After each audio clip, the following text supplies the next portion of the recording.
Salut les amis, je fais cette petite vidéo pour parler un tout petit peu des indicateurs.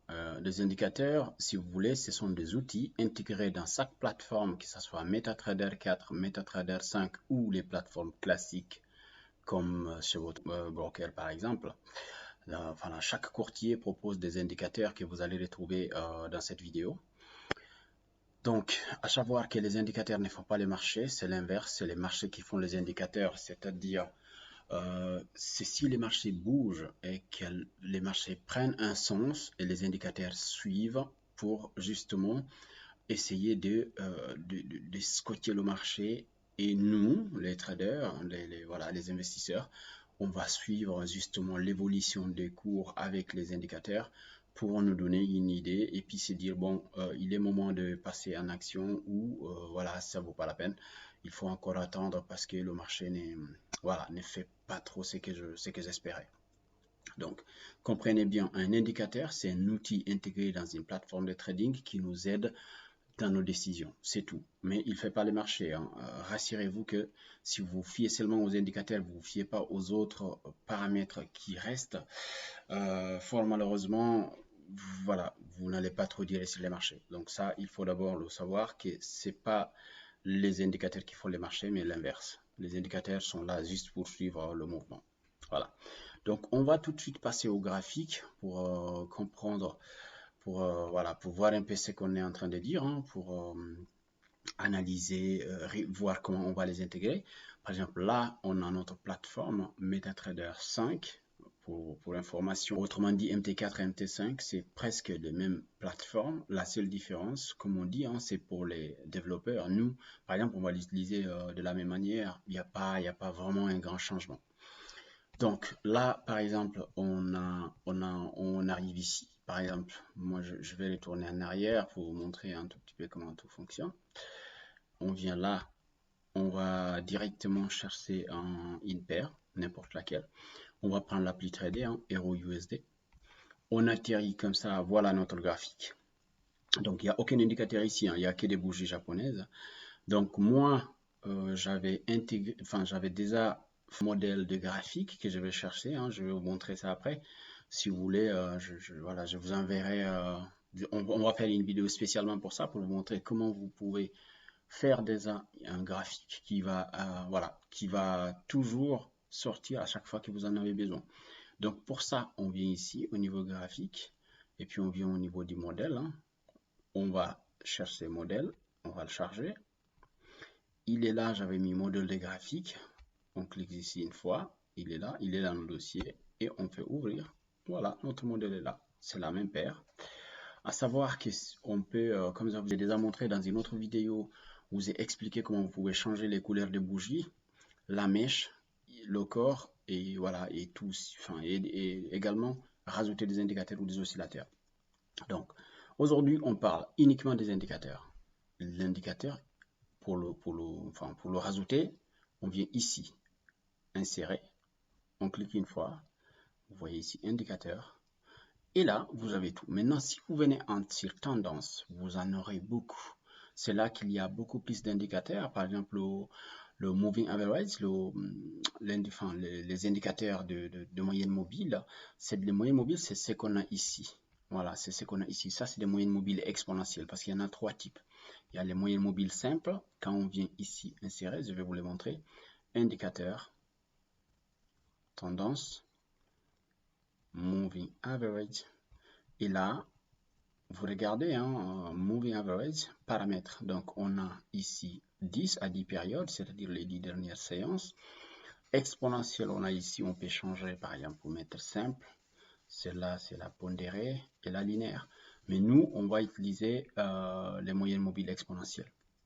Parce que justement, pour ma part, en tout cas, après, voilà, c'est un peu différent. C'est chaque trader ou chaque investisseur. Chacun peut interpréter les choses de sa façon et de sa manière. L'essentiel, c'est de trouver des bonnes méthodes afin voilà, d'être gagnant sur les marchés, sur le long terme. Donc voilà. Donc ici, on vient là. Alors, ce qu'on va faire, c'est qu'on va supprimer déjà les indicateurs qu'on a sur notre écran pour les remettre encore, comme ça va être plus simple. Voilà, pour supprimer, vous venez ici, supprimer, Ah, celle-là, elle est partie. On vient ici aussi, on met effacer. On revient là, on met effacer également. Voilà. On a effacé tous nos indicateurs. Maintenant, pour les rajouter, on revient ici, insérer, indicateur. Vous pouvez l'ajouter directement si vous voulez, hein, en venant là. Moving Average, vous cliquez une fois et là, vous avez la 10. Maintenant, nous, on va la modifier. Cette fois, on va mettre 20 périodes. D'accord? 20 périodes. Et la couleur, vu que c'est la première, on va la mettre en verte. Comme quoi, voilà, ça va nous donner un signal. Ça, c'est la première. Donc ça, c'est comme ça qu'on rajoute les moyennes mobiles. Hein. Et si on veut rajouter une deuxième, on vient ici. La même chose. Tendance. Moving Average. On clique. Et là, on va mettre la 50. Celles-là, elles vont être beaucoup plus longues. C'est cette moyenne mobile. Et cette fois, on va mettre la couleur bleue pour les différencier. Hein. Et là, on met OK. On a nos moyennes mobiles. Voilà, elle ne se voit pas très bien, donc on va essayer de modifier sa couleur. Propriété, on va la mettre en bleu clair. Ça va être mieux, je crois. Voilà, là c'est beaucoup mieux. Donc, ces moyennes mobiles-là, si vous les voyez bien, les cours, si les cours sont au-dessus de ces moyennes mobiles, il faut considérer que la tendance est haussière. Si les cours sont en dessous de la moyenne mobile, il faut considérer que la tendance est baissière. Voilà, c'est ça en fait. Ici, par exemple, la tendance était baissière, donc les cours ne cassaient pas cette ligne. Et à partir du moment que les cours ont cassé ici, et à chaque fois, vérifiez bien, ça fait toujours 4 vagues. Ça fait une première, sur les parties là, une deuxième, ça stagne un peu, une troisième, et ça stagne ici, une quatrième, et c'est reparti. Regardez, faites attention à cela, c'est pas quelqu'un qui m'a dit, hein, c'est mon observation depuis 4 ans, parce que voilà, j'ai quand même beaucoup tradé, comme je vous ai dit, tous les jours, je regarde les marchés, que ce soit lundi, mardi, même dimanche, tous les jours, parce que les dimanches, par exemple le Forex ou les autres produits financiers sont fermés, mais les crypto-monnaies sont ouvertes. Et j'essaye d'analyser mes autres techniques de trading avec, disons, les crypto-monnaies pour voir ce que ça donne. Donc là, ça, c'est les moyennes mobiles. Donc, ce soir, on va compter que 3. D'accord? On a les moyennes mobiles. C'est comme ça qu'on les rajoute. Donc, on va les supprimer. Pour les supprimer, vous ramenez votre curseur sur la ligne. Vous cliquez droit. Et là, supprimer. Et la deuxième, on fait pareil. Clic droit, supprimer. On va y arriver. Clic droit. Hop. Effacer. Et c'est tout. On n'a plus d'indicateur. On a encore notre graphique qui est vierge. Maintenant, ça, c'est les moyennes mobiles. Rappelez-vous bien, pour les rajouter, vous venez insérer, indicateur, tendance, moving average. Moving average, en fait, c'est un mot anglais, mais c'est simple, hein, ça veut dire tout simplement moyenne mobile. D'accord? Et il y en a 3 types que moi j'utilisais avant, mais finalement j'ai compris que les moyennes mobiles exponentielles sont justement les meilleures. Voilà, ils sont là. Moving average. Niveau, voilà, hein, exponentiel ici, la méthode, appliquer cloche, voilà, tout ça. Vous pouvez agrandir la ligne, par exemple la moyenne mobile, vous pouvez la mettre beaucoup plus épais ou voilà, moi je laisse toujours comme ça, à ce niveau-là. Donc, ça c'est les moyennes mobiles. Maintenant, on va chercher un autre un autre indicateur que beaucoup de traders utilisent, dont moi-même en personne. Et pour la chercher, son nom c'est bande de boulanger. Bande de boulanger, c'est ces deux enveloppes qui encadrent les cours avec une moyenne mobile 20 périodes exponentielle qui est à l'intérieur des bandes. D'accord? Avec un écart type des deux. Donc maintenant, pour la trouver, on vient ici encore, indicateur. La même méthode, hein? N'oubliez pas, vous venez tendance, bande. N'oubliez pas Boulinga bande, bande de boulanger. Voilà, vous venez ici, vous cliquez. Alors, on va changer la couleur. Un tout petit peu, on va mettre bleu. Voilà, on va mettre cette couleur. Voilà, les bandes sont là. Ça, c'est les bandes de boulanger. Vous allez entendre parler par plusieurs traders. Ici aussi, vous allez retrouver notre moyenne mobile tout à l'heure qu'on avait mis, qui nous montre que les marchés, en tout cas les cours, s'ils sont au-dessous de cette moyenne mobile, la tendance est baissière. Donc, il faut chercher que des ventes. Idéalement, si le marché baisse, il ne faut pas vendre à ces niveaux-là. Ce que vous allez faire, c'est d'attendre que les cours retournent toucher cette moyenne mobile Et là, vous vendez si la tendance est baissière. Pourquoi? Parce que vous allez chercher ici ces niveaux. Allez, vous rentrez ici, vous mettez ici votre stop. Allez, on va mettre une ligne. Voilà, vous mettez ici votre stop. Si les marchés ont touché la moyenne mobile et vous cherchez ces niveaux-là, là, vous n'allez pas chercher plus bas parce que personne ne sait ce que va faire les marchés. Mais théoriquement, enfin, dans la plupart des cas, si les marchés corrigent, ils vont revenir, que ce soit à la hausse ou à la baisse, ils vont partir chercher voilà, le niveau qui vient de s'écouler.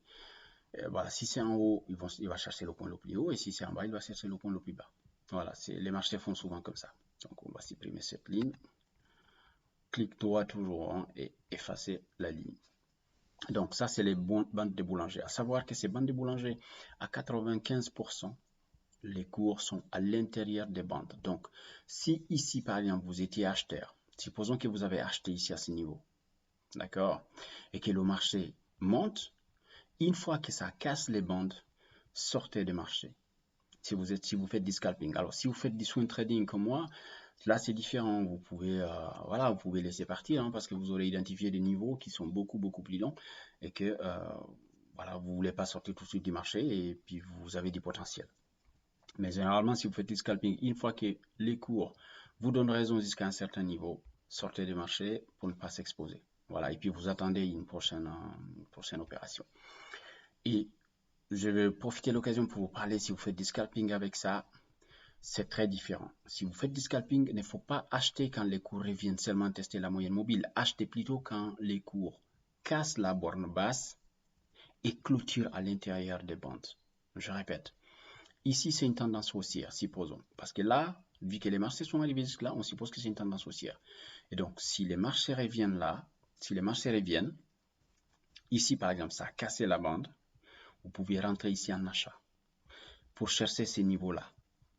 Mais vous voyez, si vous étiez trop gourmand et que vous avez voulu prendre exactement ici, malheureusement, vous n'alliez pas gagner le trade parce que vous allez attendre ça alors que le marché va revenir ici avant de repartir la hausse. C'est ça le zigzag du marché et malheureusement, personne ne peut comprendre ces systèmes. Maintenant, pour savoir où était le niveau, il faut venir là, utiliser les lignes. Quand vous utilisez les lignes, vous allez voir ici. Maintenant, vous vous dites, OK, ici c'était un point haut, ici aussi un point haut, et là, je vais chercher que ces niveaux-là, je ne vais pas chercher ces sommets. Voilà, en utilisant par exemple une ligne horizontale, vous allez voir, on va la prendre, on la prend, on vient là.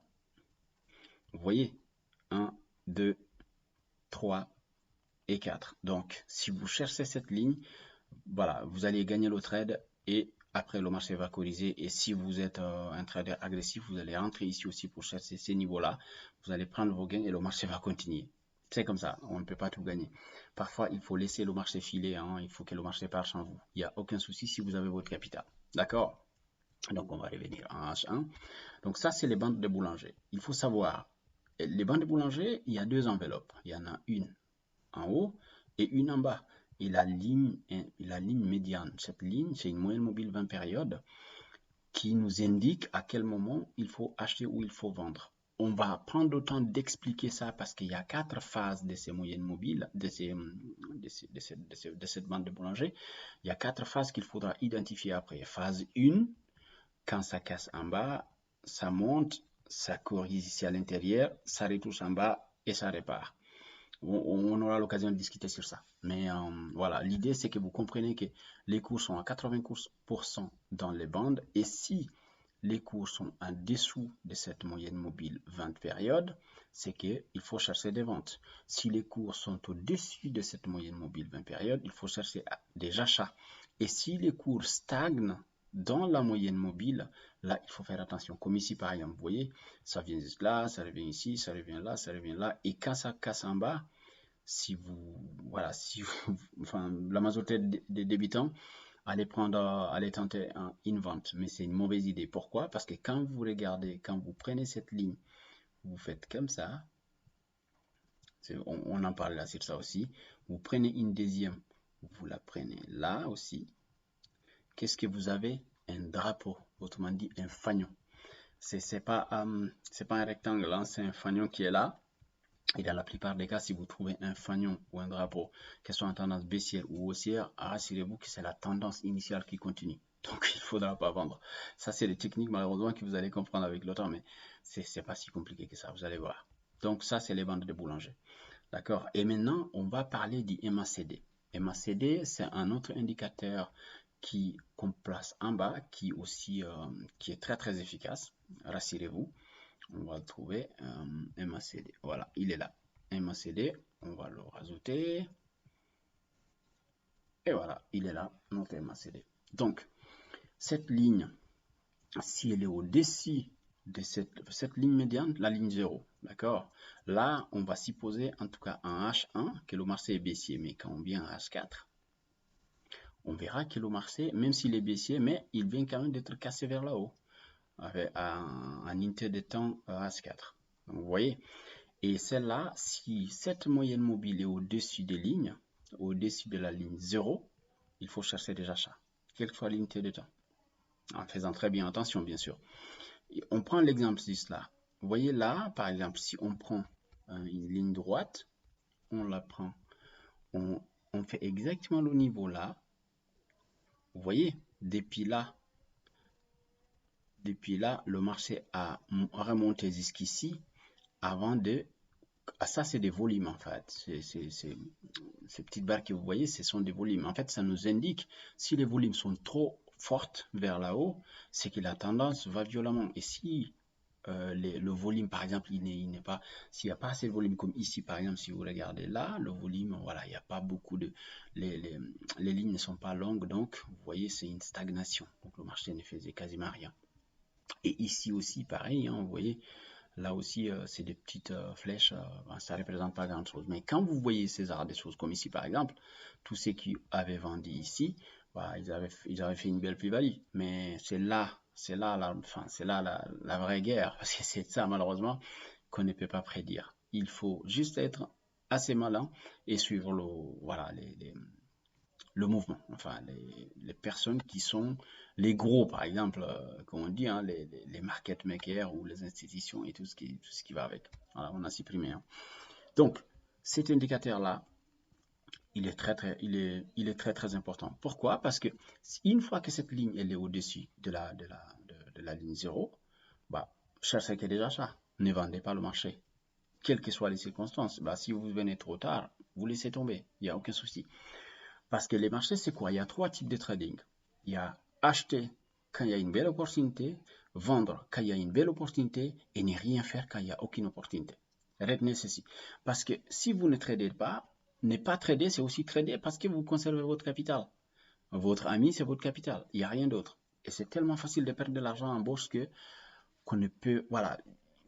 En gros, 85 à 90% des traders perdent leur argent. Donc, c'est ce là que j'ai à vous dire. Le reste, c'est très facile de comprendre.